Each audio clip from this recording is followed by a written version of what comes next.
نحمدہ ونصلی علی رسول الکریم اما بعد۔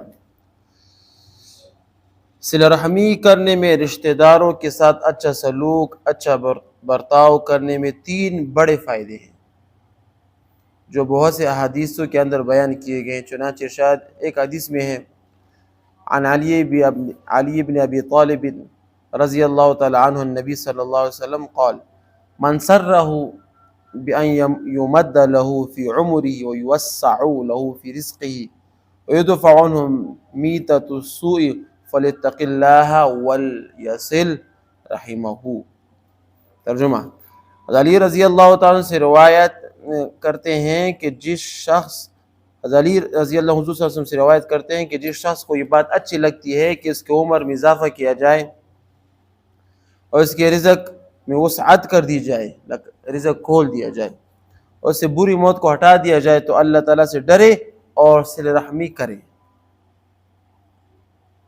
اس حدیث شریف میں صلہ رحمی کے دیگر فوائد کے ساتھ ایک فائدہ یہ بیان کیا گیا ہے کہ جو شخص صلہ رحمی کرے گا، رشتہ داروں کے ساتھ اچھا تعلقات رکھے گا، تو اللہ تعالیٰ اس کے روزی میں غیر معمولی برکت عطا فرمائیں گے۔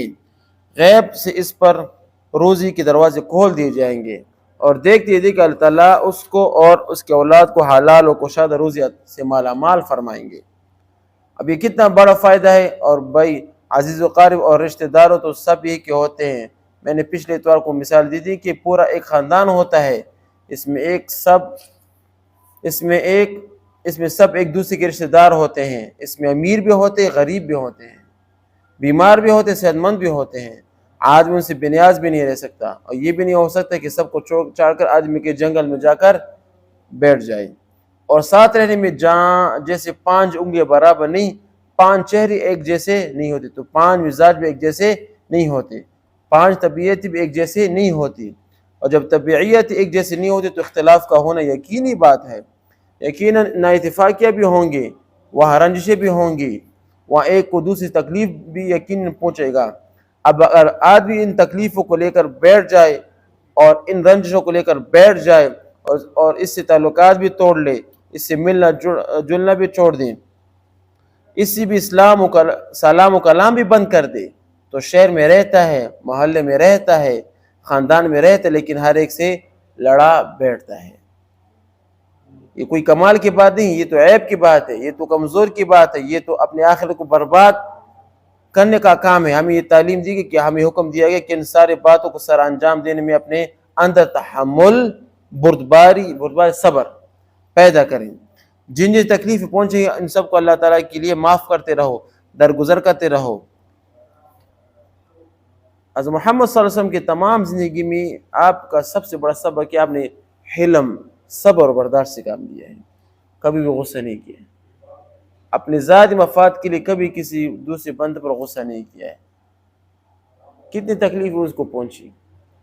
فتح مکہ کے موقع پر جب حضرت محمد صلی اللہ علیہ وسلم 10,000 کا لشکر جب مکہ کے باہر پڑا ہوا تھا، تو آپ نے حکم دیا کہ مکہ اپنے لشکر کو کہ خیموں کے باہر آگ لگاؤ، آگ، رات کا ٹائم تھا۔ اسی اثناء میں دور سے حضرت ابو سفیان، حکیم بن خزاع، یہ ابھی مسلمان نہیں ہوئے تھے، انہوں نے دیکھ لیا اور دیکھ حیران کہ یہ کس کا، اتنے لوگ کہاں سے آئے ہیں؟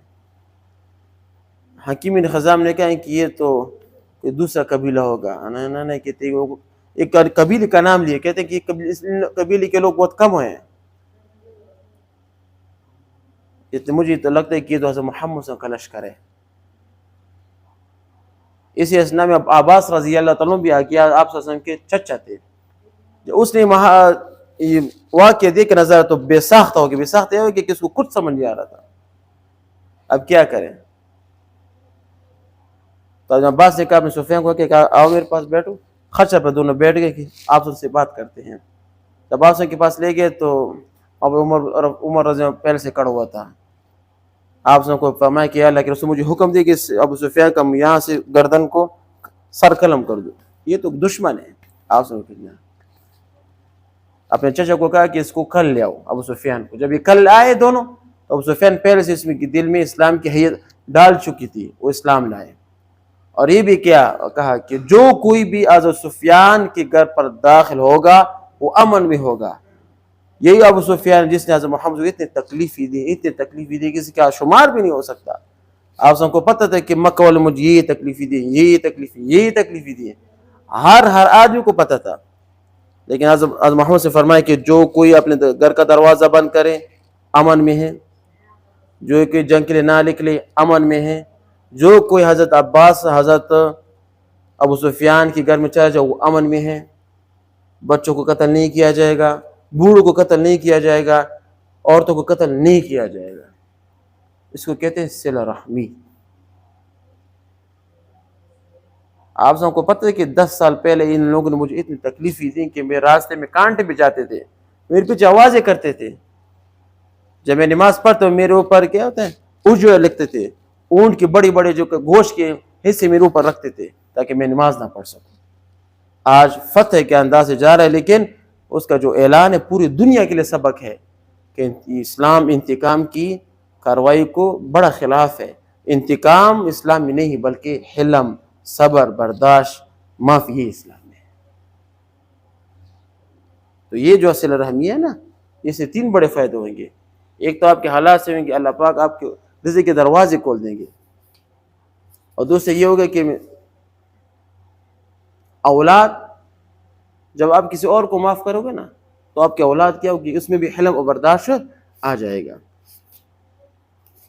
اس حدیث میں حضرت محمد صلی اللہ علیہ وسلم نے 2 فائدے اور بیان کیے تھے کہ بری موت، ہر آدمی موت سے ڈرتا ہے، ہر آدمی موت سے ڈرتا ہے کہ یا اللہ وجا سکت الموت بالحق، یا اللہ ہمیں موت کی سختی سے چھٹکارا حاصل کر.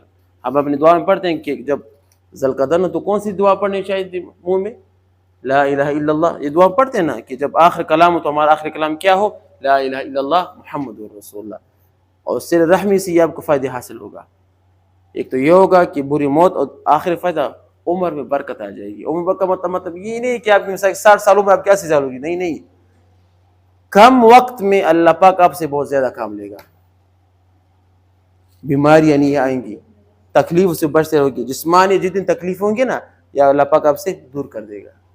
صحت مندی آپ کے پاس آئے گی، کسی کی محتاج نہیں ہوں گے. تو اس سے فائدے کس سے حاصل ہوں گے؟ جب ہم اپنے رشتہ دار سے کیا کریں؟ صلہ رحمی کریں.